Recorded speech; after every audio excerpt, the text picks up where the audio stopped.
Welcome to the Earth Your Wow podcast, brought to you by ReuserBox, providing a better way to buy cardboard boxes. We're your hosts, Jack and Ellie. This is the podcast where we talk to industry experts and change makers to try to answer the question, how do we make our businesses better for people and the planet?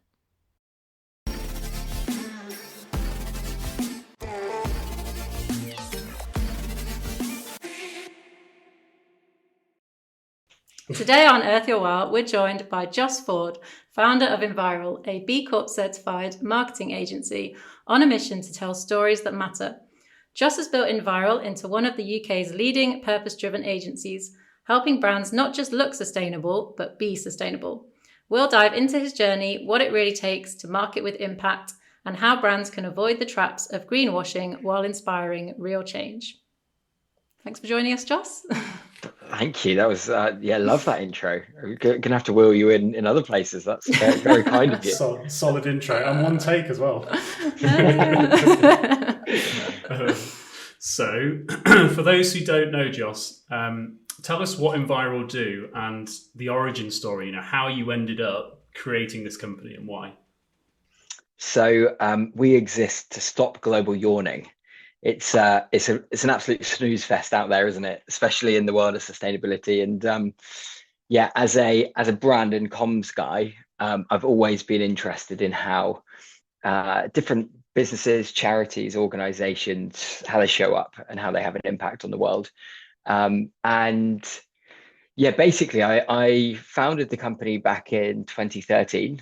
I studied at university at the School of Earth and Environment at University of Leeds, and I studied environment and business, which is a really rare course back then, merging both environmental studies and business studies. And I happened to be working for an energy drink known for giving people wings at the time, who are arguably still the best marketing agency on the planet, and they sell carbonated, caffeinated, sugary drinks. And I took the principles that we practiced doing just some amazing brand marketing to build community, to drive a real perception of the brand, to drive, very importantly, word of mouth, which we might talk about later on. And ultimately, that organization is the market leader.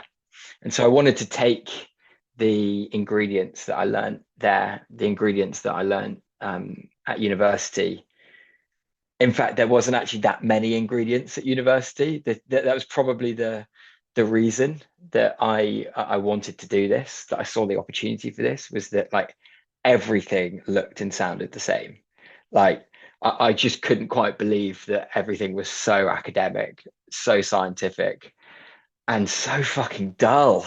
I mean, just let's be totally honest. Sorry for the swearing. Might be a little bit of that, but like how uninspiring is the world in the hands with like green leaf shoots either side of it? Like we're literally trying to do the hardest marketing brief on the planet, which is to change people's behaviors.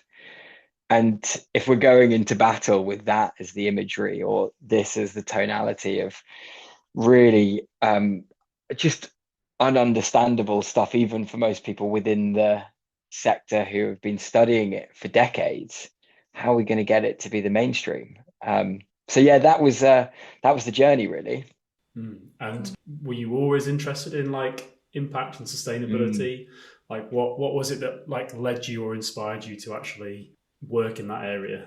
Well, look, I've mentioned it a couple of times before in various kind of blogs and podcasts and stuff like this, but I can definitely pinpoint a lot of this down to one teacher at school. And I was really, really fortunate enough to grow up in the countryside and have green fields around me to let my brain have like full imagination outdoors and just genuinely connect with the beautiful country that we live in. And I also then got very inspired when I was about 9 years old by the one and only Tony Hawk, the pro skater. And it was interesting because I kind of had this nature side to me, and then I had this full obsession with skateboarding and everything that comes with skateboarding. So skateboarding is a subculture. It's quite underground. It's very much focused around arts, music, creativity, community. It's a fascinating thing going to almost any skate park in the country or even in the world, because no matter where you are on your journey, you'll have the best person in the skate park helping the worst person in the skate park, and it's all about progression, and it's all around brand. And certainly the organizations that that basically make up the skateboarding industry, they aren't doing it for profit. They're doing it for a purpose, and this purpose around progression and arts and creativity, and then also influence. So there was, it's funny because Tony Hawk is probably one of the most well-known sports athletes on the planet. Everybody knows him mainly because of a PlayStation game, but like I looked up to that. I looked up to him, and so did millions of people.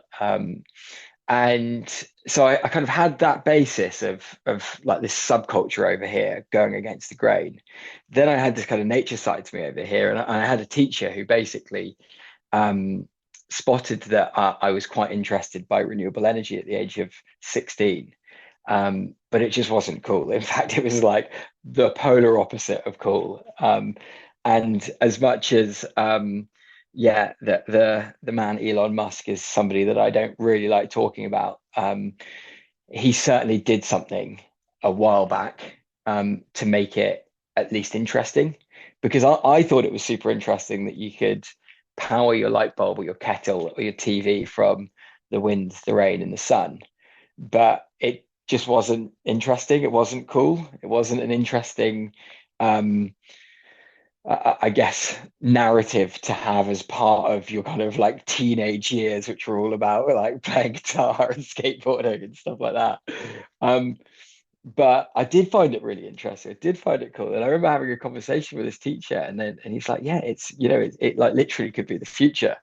And yeah, basically he dragged me out of being in a band and not really having too much of a direction, and saying, have you thought about sustainability, and have you thought about the environment as a bit more of a I guess academic pathway, which there wasn't much of a pathway that was set out, and yeah, so he kind of he sat me down, and he showed me some courses, and we found this course. And I've always been interested in business and entrepreneurship. That also spans back to when I was about 9 years old.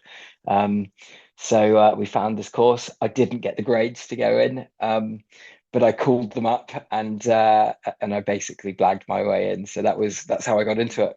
How did you have the confidence to just call them up and blag your way in? What's going on with that?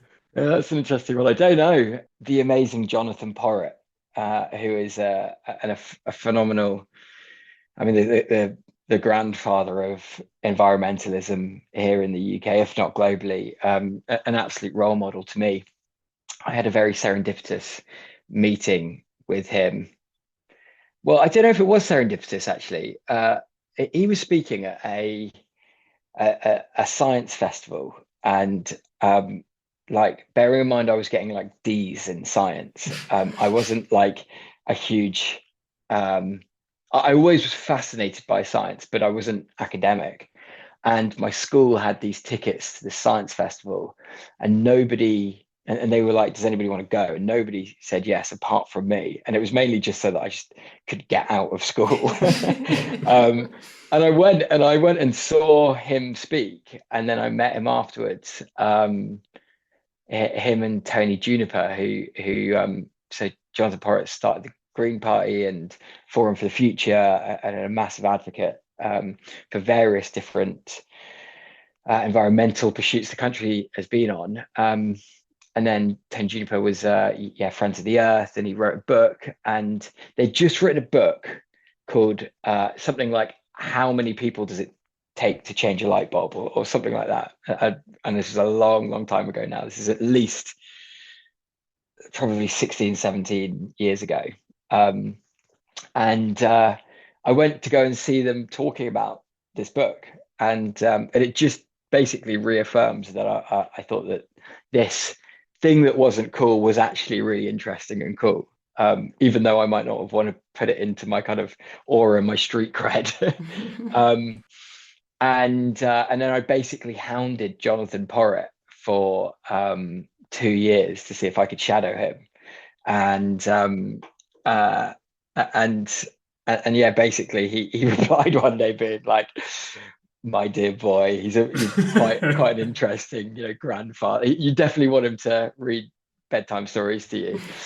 He's like, "My dear boy, you'd come into my office, you'd see me sit down at 9 o'clock, start writing, put my head up at lunchtime, eat a sandwich, put my head back down and do it again until 5:30 or 6 o'clock at night. You'd be dreadfully bored shadowing me. But if you ever need anything, let me know." And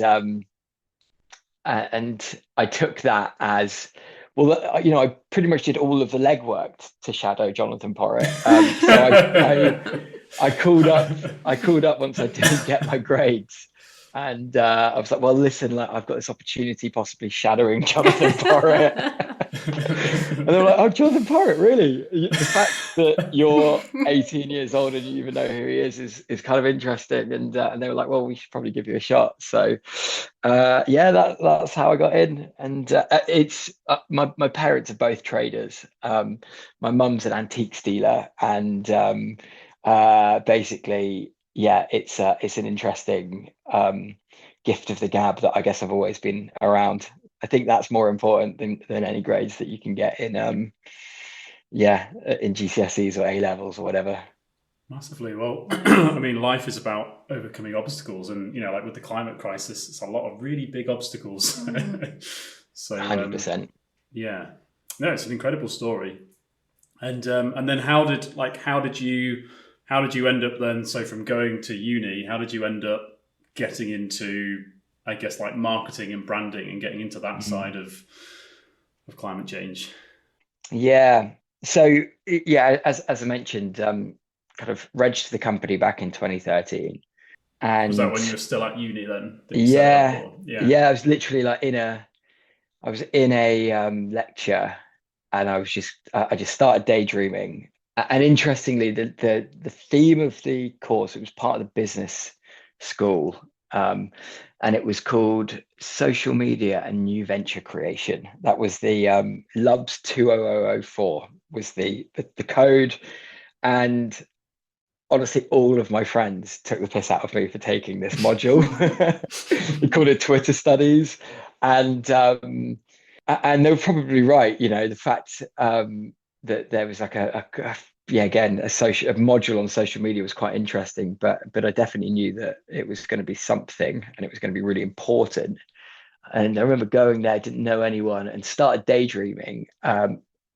And yeah, literally 15 minutes into the lecture, I was like, I know that organizations exist that are doing good things. I know that there are innovative textiles companies out there creating textiles out of PET plastic bottles. And I know that there are organizations out there that are breaking the mold when it comes to social value initiatives. But why can't I find them? Like, where are they? Why are they not in front of me? And surely they just need better marketing and creative and storytelling. And if I'm willing to buy from those brands, well, like if they're in front of me, I would buy from them. But they're not in front of me. And bear in mind, this was kind of 2013, so it's a slightly different world to what it is now. We've got to really keep praising ourselves on where we are now in a relatively short time frame. But yeah, I was like, if you could just turn organizations' environmental messages viral, that would be an amazing thing. Enviral, well, that's a good name.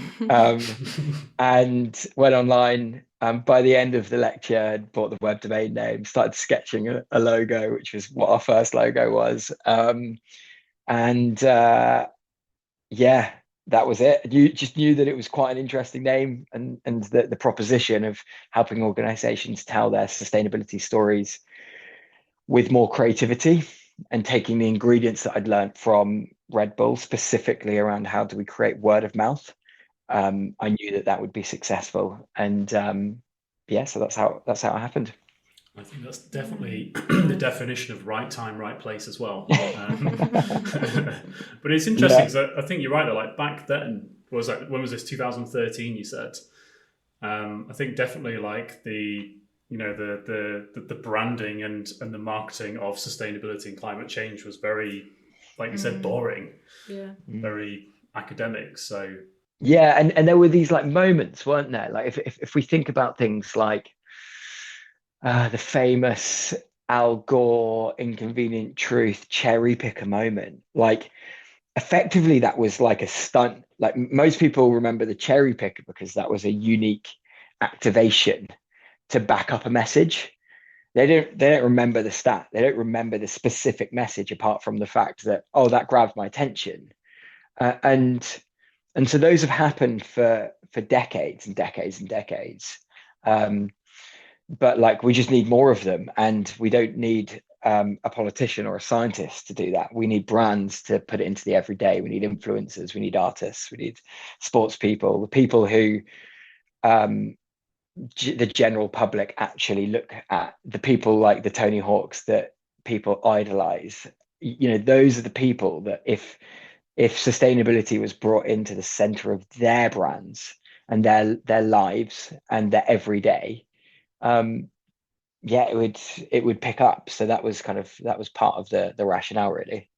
I think like for us, it was a bit more David Attenborough landing, and I think that inspired so many. David Attenborough is such a kind of iconic figure, isn't he? That he inspired so many people. But it's interesting, isn't it, though? Because like, even the Blue Planet effect, was there like 300 minutes of the Blue Planet series that effectively created the Blue Planet effect, for people to really start looking at plastic consumption, and especially plastic ending up in our oceans.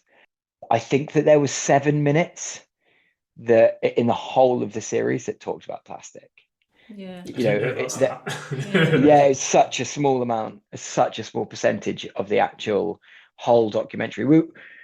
We were watching that because of storytelling and because of the incredible and unknown habitats under our seas, and somebody who probably is the only person that could trump Jonathan Porritt in doing bedtime reading, David Attenborough, and it's so visual. It's art. It's art, and it's storytelling, and it's the beauty of our natural planet. But then the plastic element came from such a small part of that narrative, and I think there's something to say in that still. If we look at why do certain trends catch on, the reality is that if that was the like Blue Planet, our plastic crisis, you just wouldn't have had the same effect. I'm a big believer that you have to trick people into the message, and I know that sounds quite cynical, but if you can, and I heard somebody say this the other day, which is amazing. Actually, the climate Alex Honnold said it. If you can hide the vegetables in the candy, then like people will actually go and engage. And for me, the Blue Planet effect and how that kickstarted, or really was one of the key kickstarters to your journey. It's definitely needed, but it also needs to just be this beautiful world that we're celebrating, and the beauty of all of the animals, ecology, biodiversity on this planet that needs to be celebrated through storytelling. And if we need to talk about a serious issue, it almost needs to be woven in as a sub narrative. Have you guys did you see Oceans from David Attenborough earlier this year? Yeah. Amazing. Yeah, amazing. I mean, do you think then it needs to be 99% positive, the kind of messaging around it? Because I struggle a bit, because I was largely unaware of climate change for a really long time, and it wasn't until I kind of fell down this rabbit hole it was around David Attenborough and plastic, and then I started seeing things like Seaspiracy, and I watched some. I fell down and I found some negative stuff, and to me that like shocked me into action, and I was like, "Fuck, like we're gonna die! Oh my god, the house is on fire!" I think this is kind of like Greta Thunberg, isn't it? Not that I'm comparing myself to her, but like there are some people that feel like that, and that's what motivates them. But I guess most people, and then I go around and I'm like, "Look, everyone, quick, we've got to do this," and everyone's just like, "Don't worry about it. Like, be quiet. Like, we've got bigger problems, and we don't care." And it's always been sunny. We've always had rain sometimes. Don't worry about it. So I guess the question was, how important is marketing and branding in tackling the climate crisis? But I guess what I'm asking is, what's your opinion on trying to merge those two? Because I think I go a bit too far down the scary road. And it's a really interesting one. By the way, it's a really, really interesting one, because I think we've been to, certainly I've been at sustainability conferences and, engaging with different kind of forms of media around this narrative for so long.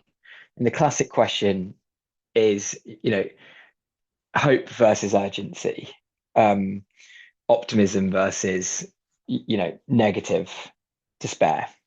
And it is very interesting, because as much as I am very much around this positivity solutions, look at how much we've actually done. Because if we do just go back to that 2013 date versus now, there has been such a rapid change. It's actually something that we should massively celebrate. The problem is that we will never get to enough until we are drawing down carbon at such a level that there is harmony again. And that is a complex beast, a really complex beast. And, I think that the narrative around tipping points and the narrative of climate emergency and the narratives that I think have been exceptionally influential around things like Extinction Rebellion and Just Stop Oil, and civil disobedience, and the process of just stating the facts are needed. There's no doubt about it. But there's a mass burnout at the moment, especially within the sustainability industry. And if the people that get it, the people that are the advocates for it and have been the advocates for it for decades, don't have the energy to keep pushing on, now that's a problem to me. That's like, let's go back to the Tony Hawk analogy. That's like Tony Hawk being like, "Oh, I'm just a bit done with skateboarding, so I'm just not going to do that anymore." And that the millions of teenagers and younger and older getting into skateboarding and getting away from TVs and computers and getting outside and rolling around and learning and progressing and being active and meeting community and making friends that are outside of your circles, like that is only done when people are inspired and when there is creativity and arts inspiring them and there's consistent progression happening. And if we constantly say that progression isn't happening fast enough, or we're not doing enough, or we're all doomed, what's the point? And don't show the people and the organizations that are doing some phenomenal leaps then it just won't energize anyone, especially the people who aren't in the bubble already. So I think it's a balancing act. But what I would say is that we've done some analytics for one of our clients that we're about to release a campaign in a couple of weeks' time, which is going to be really interesting to the sustainability professional, and just acknowledging how hard the sustainability professional's job role is. Looking at the analytics, and we've done some like very humor-driven, creative pieces of communications for them before, campaigns for them before.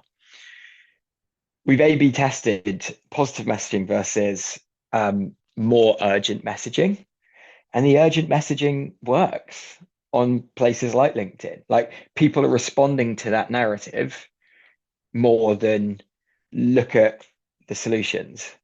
And that is an interesting piece of insight that we probably need to look at, that if we just talk about solutions and hope, do the people that we need to get into the circle just think that it's all fine and it's progressing?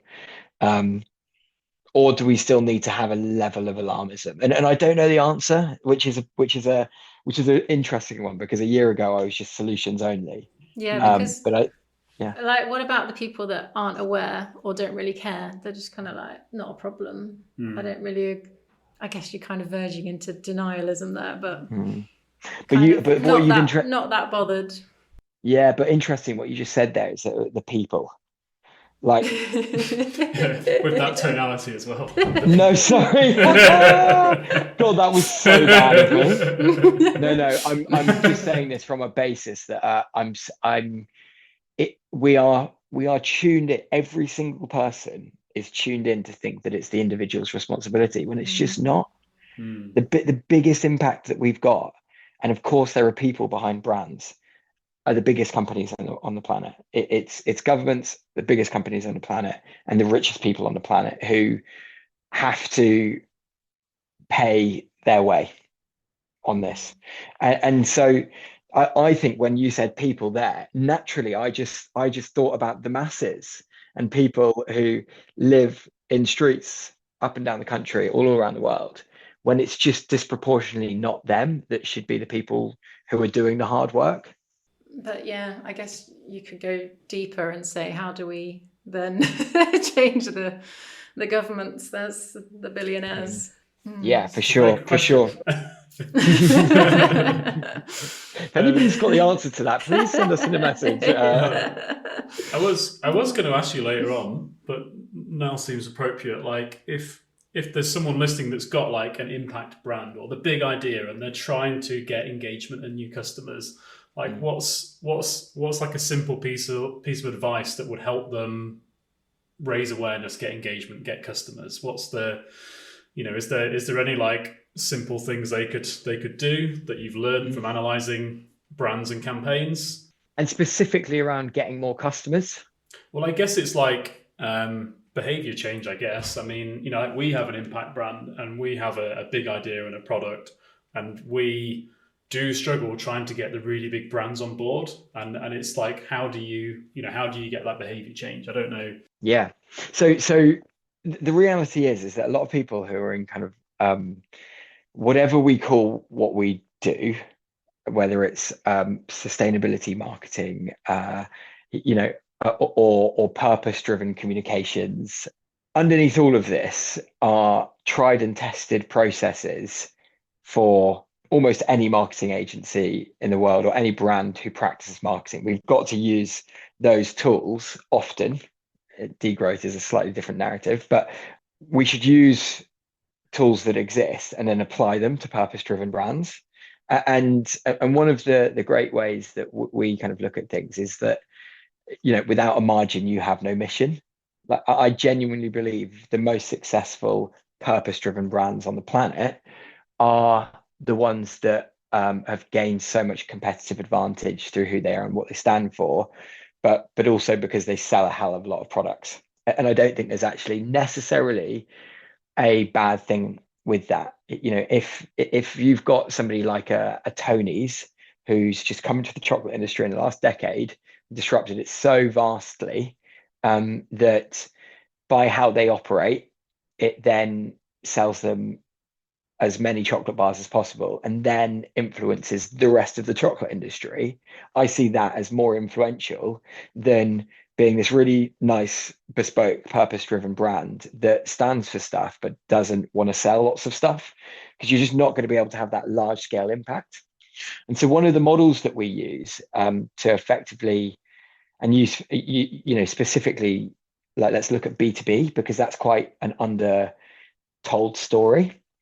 Everyone really focus on the Oatleys and the Tonys and the Patagonias of the world, but B2B brands are where there's the most untapped opportunity at the moment for purpose-driven impact and scalability. And so we use this kind of four-pillared model. So these are, I guess, areas of focus that you should be looking at almost consistently to market your brand to gain inbound leads and therefore gain competitive advantage. And the first pillar is Nest. So focusing on networking, events, speaking opportunities, and thought leadership.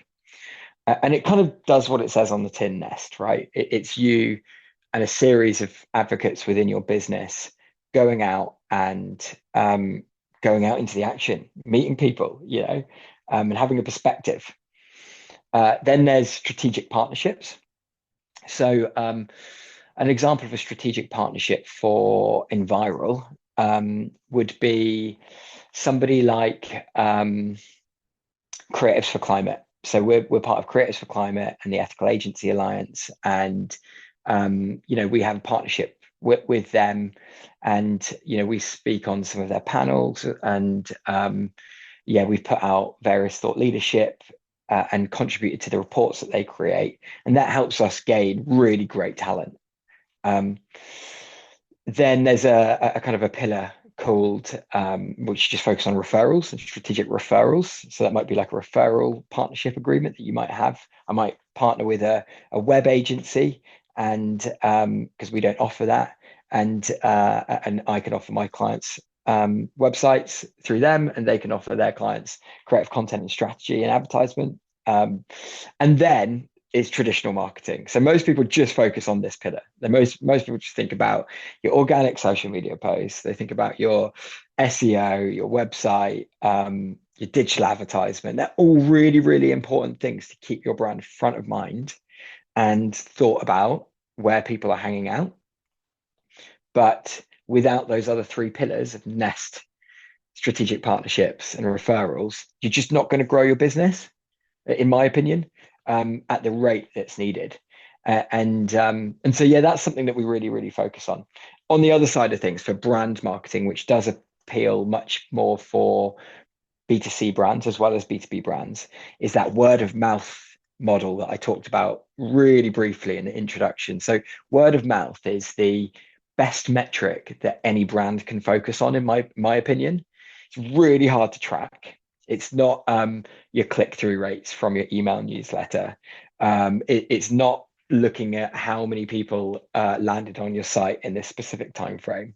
It's almost an unmeasurable result of how many people are talking about your brand in the office to your colleagues, around the coffee machine. How many people are speaking about your brand or your campaign around the dinner table with their family or at the pub with their mates.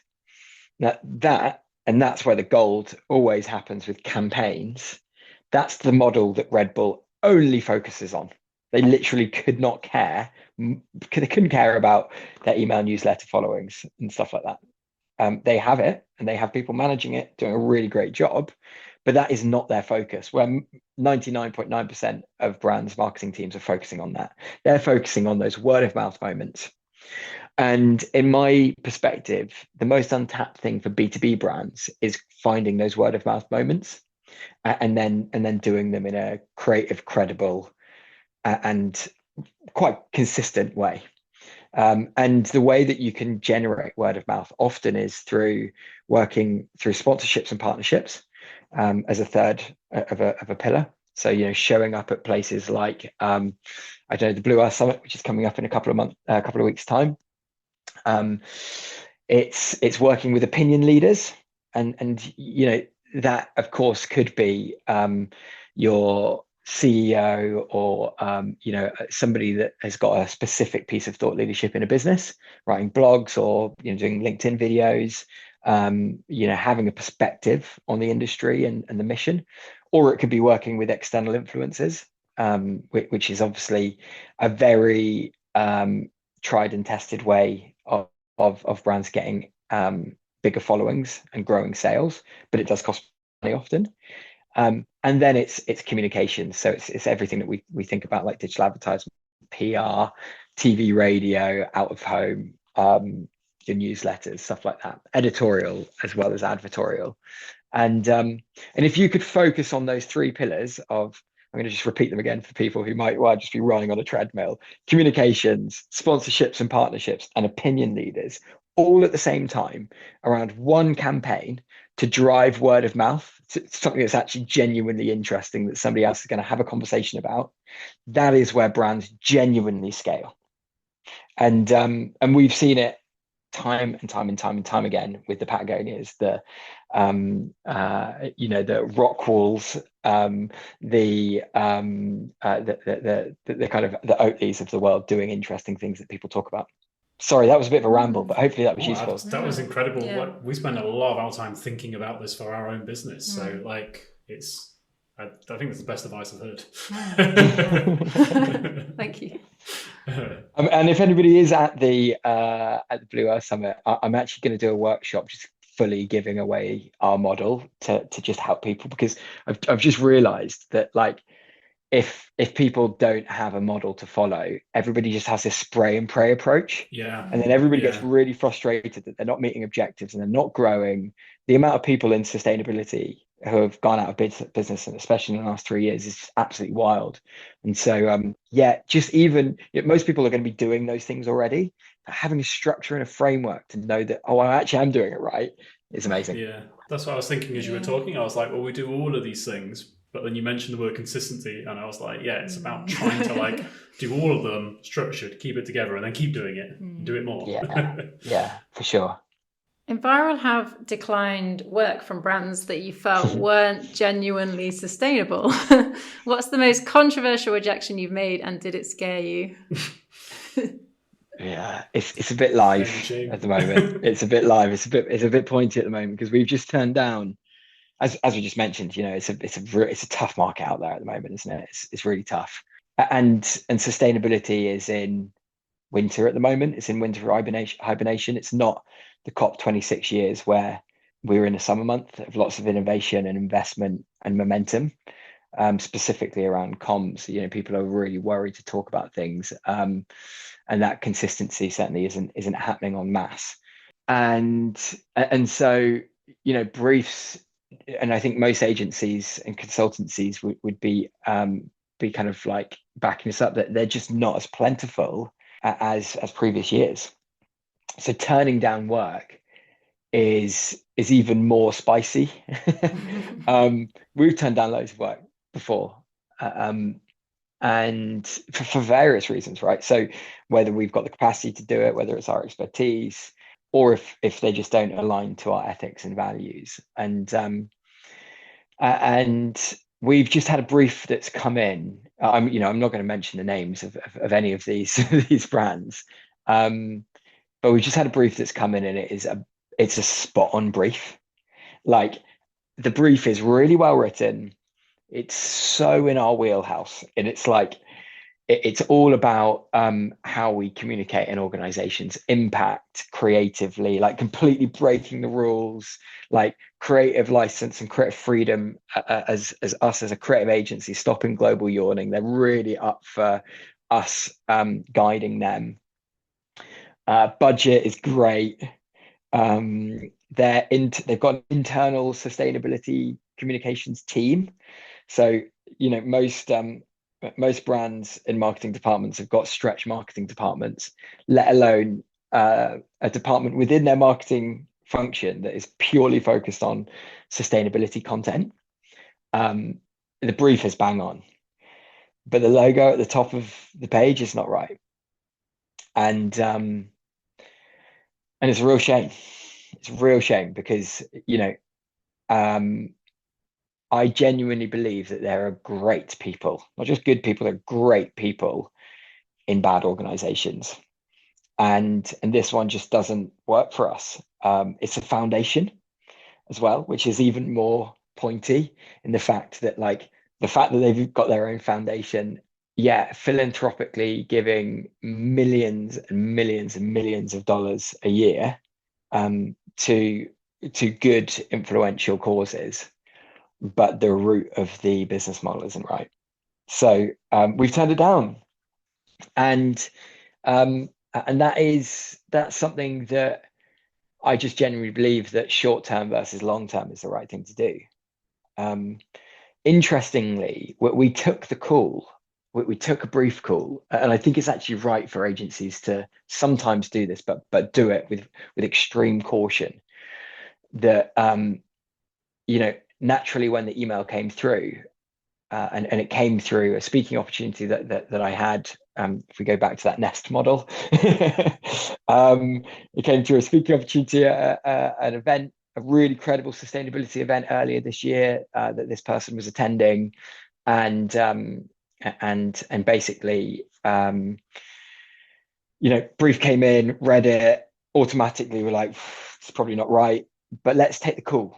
Let's speak to them just to understand what they're actually doing in terms of impact, because the times of us just saying no to people because of their brand reputation and their brand is obviously we've got to have caution there. We can't just go into things blind, but the people who are at the forefront of genuinely credible communications need to work with organizations to shape their narratives and their impact more than ever, because they are just going to go to another agency who don't have the expertise, and they're going to go and do that piece of comms. And when we know that,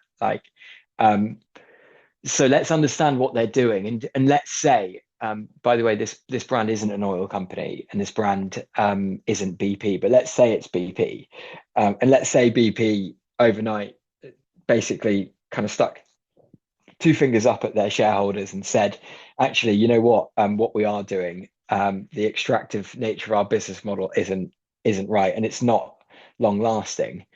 We are going to be investing 70% of our profits in R&D for renewables, and we're going to phase out that 30% of extraction of oil down to 5% over the next 3 years. But we need a comms team to properly get our shareholders and our customers on board with this journey. We're going for it, and I know that we've had a bad past, but now we're really doing it, and we need the best people in the world to guide us on that journey. If that was the brief, I genuinely believe that certain experts and certain consultancies and certain agencies should be taking those briefs now. And that is very, very, very different to the past. We're members of Clean Creatives, so we've pledged to not work with fossil fuel industry brands. And they've just released a brilliant campaign called the F List, for anybody interested in exposing all of the marketing agencies that work with oil companies in the world. And they do that every single year, and they do it in a really, really fun, creative way, exposing all of the revenue that comes to mainly big network agencies, to get them to divest any marketing. But I think that there's a point where I'm waiting for one of those big brands to come to a series of experts and saying, right, we need the best people in the world. Let's create a consortium of agencies and consultancies. Let's put a really strong contractual agreement in place to say, look, we're going to go and do this. And most people will shout at it as a greenwash, but we've chosen these organizations because of their stance against greenwash. And we're going to basically build the super group to genuinely, credibly transform us as a business. If that was the case, and the Futeras and the Givens and the Nice and Seriouses, all of the best agencies that exist in sustainability communications came together and agreed that, yes, this is something that we would never take on, but we're going to do it under these terms. I think that would be an absolutely massive signal and opportunity for a big expected brand. And okay, it might not be an oil brand, so that's extra spicy. But what if it was a airline company, or it was a bank like a HSBC or a Barclays, saying, look, like the future isn't this, it's this, it's regenerative. And we've got to make the call at some point to do that. And we want to be the first movers on it, and we're going to get all of that first mover advantage, but we're going to do it with the best, most credible agencies in the world. If you did that as a collective, that's an absolute signpost and an opportunity. So if anybody is listening who's got contacts at the biggest companies in the world that want to do that, let's do it. Let's go. It's interesting because there was a question I was going to ask you later on, which is like, obviously you guys have very strong purpose and values at Enviral, but it was like, how do you ensure that doesn't just become like something on your website, something within your marketing, but actually something that's weaved into your everyday? It's much easier for us, you know. It's literally in the name, isn't it? Enviral. We've always set out to be in this space. We're not having to U-turn. We're not a business that has founded ourselves on working with large extractive companies that are now having to divest from those big organizations to find other purpose-driven organizations. We've always done what we do. But it's really hard in the current market. And I think it's really important for people to note this, that typically purpose-driven briefs don't have big price tags to them. And I absolutely love our clients, and I love purpose-driven organizations' ambitions. But I see a massive correlation between people who perhaps don't have heritage and experience in marketing departments and their expectations versus people who are small and agile. And this campaign is literally potentially do or die for us as a business, and their wants and needs are like a level 12, but their budget is a level 2. The agency picks up the difference. And so the reality of how the business model of a purpose-driven agency runs is that we often invest more time and energy and money into a project than a typical marketing agency. But on top of that, we also do these extra initiatives. We're part of these extra, we mentioned Creatives for Climate earlier. You know, we've taken 8 of our creative studio through anti-greenwashing training. And we're part of Clean Creatives, and we have nature champions. So we try and get out once a quarter for 4 hours to go and spend time out in nature. We do lunch and learns on not just marketing and communications and branding and creativity and strategy, but also sustainability. And all of that comes out of the limited time that you've got in a week or a month or a year to deliver work that's paid work for clients. And so I would say that, you know, I always say without a margin, you have no mission, right? And businesses have to be sustainable businesses to be a sustainable business. And the reality is that there are a number of organizations, specifically in purpose-driven marketing, who don't exist now because they over-indexed in sustainability initiatives and purpose. They focused on their own brand and how that brand can have as little impact from a sustainability perspective, but didn't think about as that brand making as much impact from a financial and business sustainability perspective. And that balancing act is really, really hard to pick up. Obviously, we've just said we turn down brands. We've got an at what cost checker that gives us a score on if we should take a brief or not. And at least it gives us some guidance to turn something down or work with the brand and understand that we need to dial up this impact for them to be able to communicate externally. But it's getting trickier and trickier and trickier as the market gets tighter and tighter and tighter. And I think it's really important that people like me make that aware because it's not the market 4 years ago. And I think the best way of doing that is, unfortunately, being really, really picky with what is your team size? Like if you've got too many people for the amount of work that you've got, the majority of purpose-driven organizations that I know that keep those people and then keep investing in social and environmental initiatives and purpose and awareness and education internally, but don't then go and keep the business growing. I would argue that it's just as bad having to let a good percentage of your business go through redundancies, which are happening so much in the market at the moment, than kind of like thinking about ways that you might not necessarily have to pay an external consultant to come teach you about carbon literacy. See if there's free tools out there and get yourself to a stable business perspective, and then invest on top of that. Oh, so much to unpack there. I know. My coffee's now kicking in. Yeah, I mean, I guess that's the premise of B Corp, isn't it? It's balancing your Enviral or B Corp, balancing purpose and profit. But yeah, I think it's such an honourable. I really do think it's incredible when you turn down clients like that, through integrity. And I guess the thing is, with what you do, you have such an incredible reach, don't you? You almost have a responsibility, you could argue, to do the right thing. I guess I'm saying this wrong, but you can influence people so strongly with what you do. Whereas if we were to take cardboard boxes from an oil company, not that we do, you could argue, oh well, at least we're taking their cardboard off them and getting it reused. It's not quite the same effect. Well, with what you do, I think who you work with is probably going to be a big impact on who you're going to work with.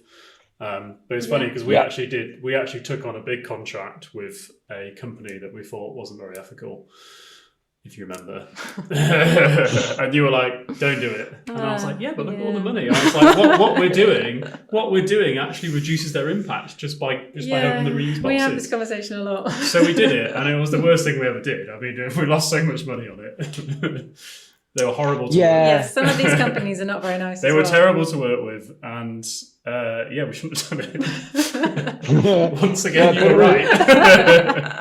That is really interesting, because so within our impact report, and it's something that the great guys at Futera kicked off. They did something called the client disclosure agreement.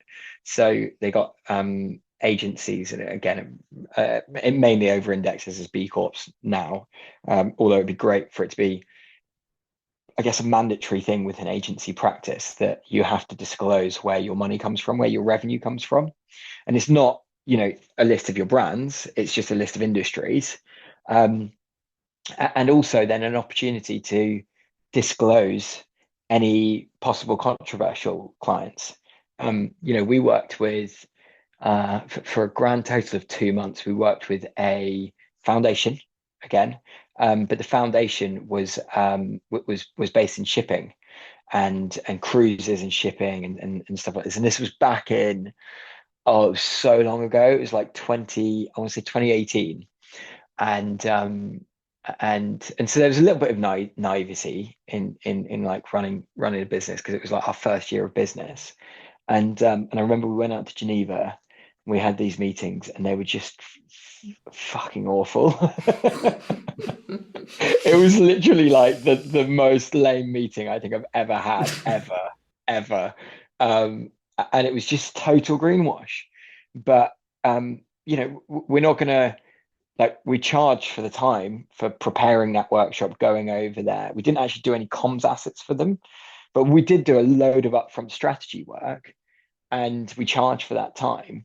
And then in our impact report, we just had a disclosure of like, look, we worked with this brand in shipping, and we got a percentage of revenue from them this year. And it wasn't a big amount. It wasn't like 50% of our revenue or anything like that. It was like a couple of percent. But like, we then realized this wasn't going to go anywhere. And so we'd much rather just be transparent in that.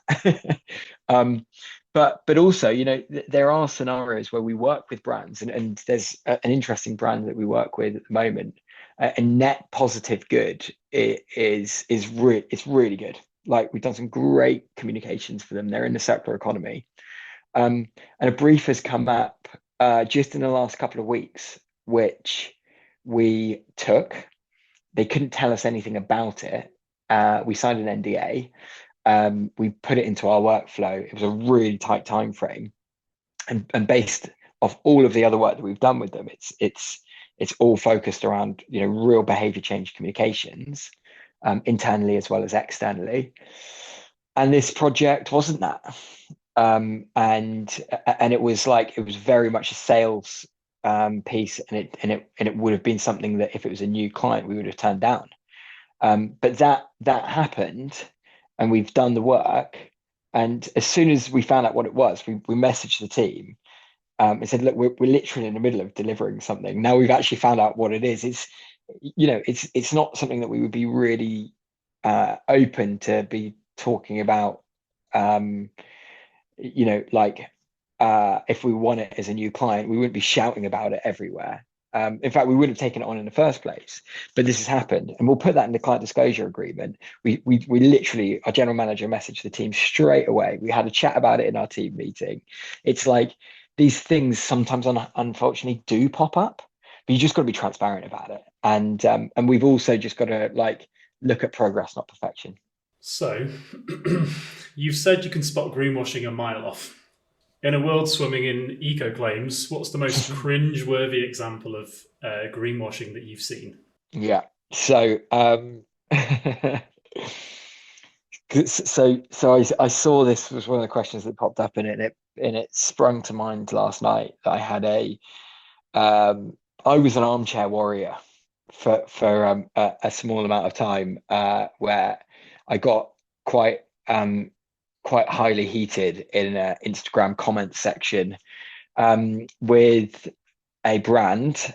Again, should we just call them out? Yeah, let's on this case. Yeah.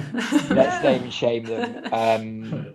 They definitely listen. Yeah, they definitely listen. In fact, I'll back it up with I'll do a LinkedIn post about it because it's so rubbish.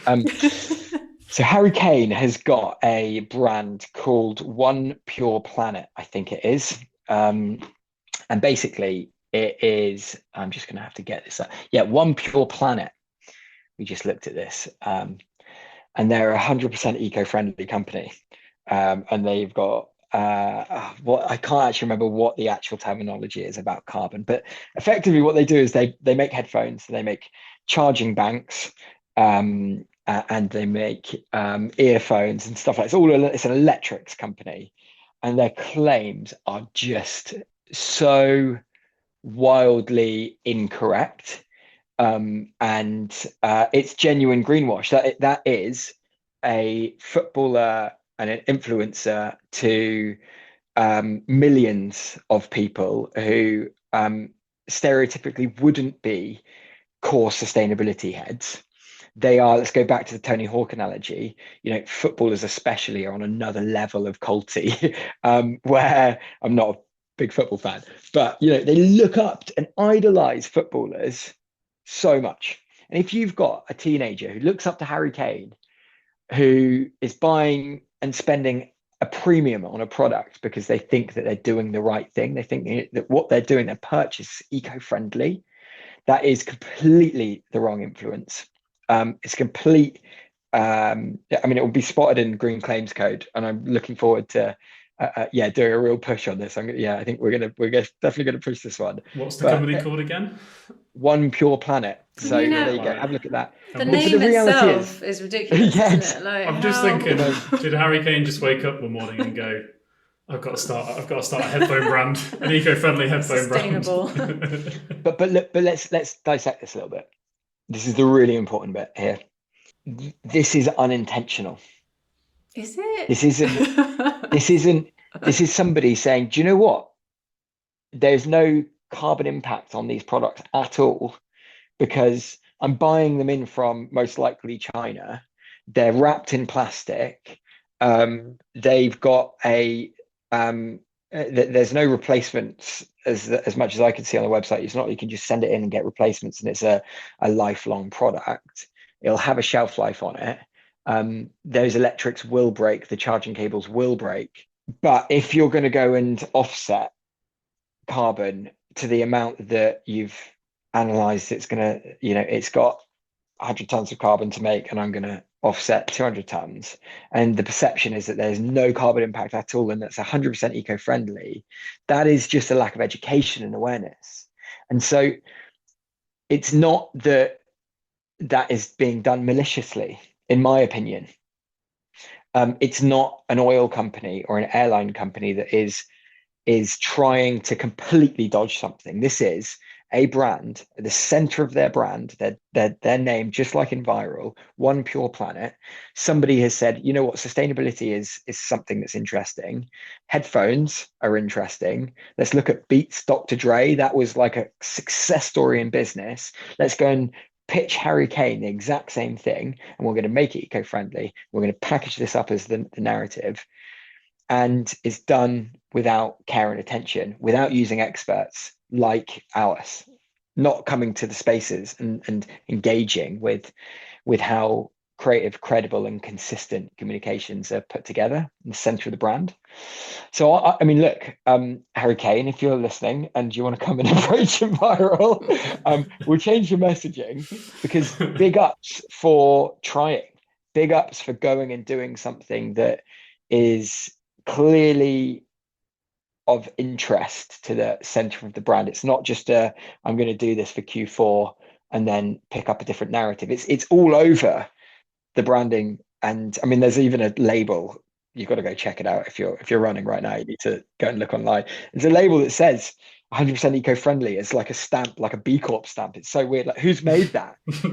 Is that a design team at an agency that's made that? Have they got that off the internet? What is it? Like, I don't know. Anyway, that's the most cringeworthy example, and it's not necessarily their fault, but we need to we need clean claims codes to. I struggle with that, because I kind of think, like, is it unintentional? Because I just feel like they're saying, oh, look, this is a great thing to use we'll just use it as marketing. It's, we'll get away with it. No one will know. Like it's just, you just need to do a bit of Googling to find out, like, what you're actually supposed to do. Like, a monkey can do it. Like, I guess the difference is that, that when I saw it on some advertisement that was advertised to me.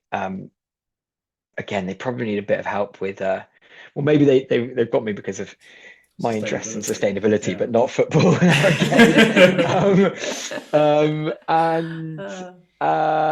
Basically saw the advert and I started speaking to them, like, guys, like, great that you're doing this, but those claims are inaccurate and they won't pass the green claims code. Like that this isn't backed up, this isn't substantiated, and the fact that they're still doing it, so it's they've definitely had some feedback from an angry person like myself in a relatively calm narrative. But you are right, you can definitely go and check that out, but people don't do that, and so we've got to be aware of that in the market. If you could scream one inconvenient truth about sustainability comms into the ears of every business leader, what would it be? Honestly, like, what's so funny is that the brands that are genuinely communicating about positive impact are absolutely smashing it right now, but loads of people have just, like, dialed it down. That there's such a narrative that our audiences don't care about it. There is definitely statistics where if you go and post about the carbon footprint of your jacket, that people don't really engage and care with that as much as an entertaining brand ad or a really artistic photography shoot or whatever. But the reality is that the brands that are doing it are there's no competition. Like, loads of people have stopped their communications for sustainability, and the ones that are just, like, capturing everybody who do care about it and therefore growing. And so I just shout, like, turn that narrative back on. And even if your social media team is saying, well, actually, like, we've done posts about carbon footprints and stuff like that before, and they don't react, just don't talk about your carbon footprint in the way that you were doing it in the past. Like, use it in the center of their brand, in your brand. Like, be creative, be artistic. Don't hide the candy, hide the carrots and the candy Like, just don't have it as your main narrative. Have it as your sub narrative and keep talking about it, because there are so many people who still do care about this stuff and are buying because of values and mission. But there is so much, there's so little competition at the moment in that narrative. It's less noisy. I suppose people that buy, for the why, they're not disappearing out of the marketplace. Like, that's, people have belief systems that's innate in them. So they're still there. And sustainability isn't a campaign. It's got to be the center of your business and your brand and your business model. So do the legwork, do some internal communications. I've definitely seen that there's a lot of internal comms that has stopped, and the best brands doing great campaigns are the ones that start with internal comms and then do external comms. But there's certainly there's less competition for and noise within this narrative at the moment. Final question then. So 10 years from now, what change do you hope that Enviral will have created in the world? For planet, for brands, for marketing? Look, we to go back to those solutions narratives, we need another ozone moment. We need a success story, like a 1970s ish, give or take, ozone moment where artists and influencers backed a narrative and people stopped spraying CFCs into the atmosphere, and basically we did something as human beings that was positive for the world. And I think something that we need one of those narratives. I don't know what it is. I don't know if it's regenerative agriculture, if it's bees, oceans, I'm not sure, but we have to have something that people can kind of understand and relate to, and see that as a huge win. I'm definitely interested in culture communications and getting mission and purpose back into culture. And so I would love for us to have worked with brands to scale them, to genuinely put them at the top of their industries because of who they are and how they operate, but done through music, through sport, through activations, through stunts, so genuine art and creativity, because that's where we see the dial shift. So that's, I don't know if that answers your question, but yeah, hopefully we've used arts and creativity to have another positive ozone moment. What about you guys? What do you want to do in 10 years' time? We want to get 1 billion boxes reused for Reuse Box, simply because it's better for the planet. Yeah, 100%. 10.5 million now. 12, so we need million. to. I worked out. We need to create a 40,000% increase in our in the amount of boxes. We'd have to become the biggest cardboard box company in the world by far. So yeah, it's going to be it's an decade. Interesting one. Yeah, it's going to be a busy decade, but it's just it's such an interesting one because it's got so much opportunity. You've got so much opportunity to do that, and as I say, like, you go to some of these environmental services expos, and they're just so boring that the brands that do even just like pretty bad marketing and branding stand out. That's why I love brands like FlexiHex. They've got a really interesting brand that you can feel. It's a B2B packaging brand, and I think the way to get to that 1 billion boxes is to just think perhaps a bit more around the case studies that we all love in our day-to-day outside of the office. And apply that into the B2B world, because it's just so untapped when you can do that. Yeah. Thanks. Well, thanks for your time today. It's I think really, really thoughtful, really engaging and passionate answers, and I think it's gonna be a great episode. So appreciate your time. Thank you. Oh, thank you, and good luck on 1 billion boxes. You guys have got this. Thanks for listening to this week's episode of the podcast. We hope it was truly Earth your while. For more information, visit reuserbox.co.uk/earthyourwhile. And if you'd like to appear on the next series of Earth Your While, please email media@reuserbox.co.uk.